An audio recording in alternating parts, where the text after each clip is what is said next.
গাইডে কেন লাভটা হয় না, কেন টেক্সট বুকে লাভটা হয়েছে? মানে what is the difference between, কারণ গাইড তো টেক্সট বইরে একটা ফ্র্যাগমেন্ট তুলে নিয়ে আসছে। এখন ব্যাপারটা হচ্ছে যে এটা কিন্তু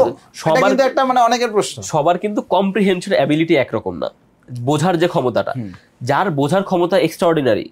সে গাইড পড়েও অনেক বুঝতে পারবে যে ইন দ্য লাইন, যে দুইটা লাইনের মাঝখানে কি ঘটনাটা ঘটছে সে একটু চিন্তা করলে ওটা বের করতে পারবে, কিন্তু সবাই কিন্তু পারবে না। তো এই জন্য সবাই যখন গাইড পড়তে যাচ্ছে ওই যে মাঝের লাইনগুলোতে কি কথা ছিল সেটা যখন জানতে চায়, একটা ফ্র্যাগমেন্ট যদি বলে, যেমন এখন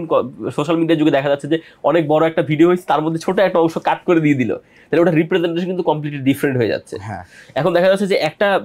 বড় লাইন আছে বইয়ের মধ্যে, পরীক্ষায় লাগবে ওই লাইনের একটা অর্ধেক, সেই অর্ধেকটা গাইডের মধ্যে দিল, কিন্তু বাকি অর্ধেক লাইনে যদি এমন কিছু কথা থাকে যে এই ঘটনা ঘটবে শুধু একটা স্পেশাল কন্ডিশনে, তাহলে সে তো গাইড পড়ে ভাবলো যে এটা সবসময় ঘটে, কিন্তু বইয়ের মধ্যে ওই বাকি অর্ধেক লাইনে ছিল যে এটা শুধুমাত্র ওই কন্ডিশনে ঘটে। তো এরকম যখন ফ্র্যাগমেন্ট পড়বে তার কিন্তু টোটাল কনসেপশনটা ক্লিয়ার হবে না, হয়তো সে পরীক্ষায় লিখে সে পাশ করে আসতে পারবে, তার কিন্তু কনসেপশন ক্লিয়ার হবে না।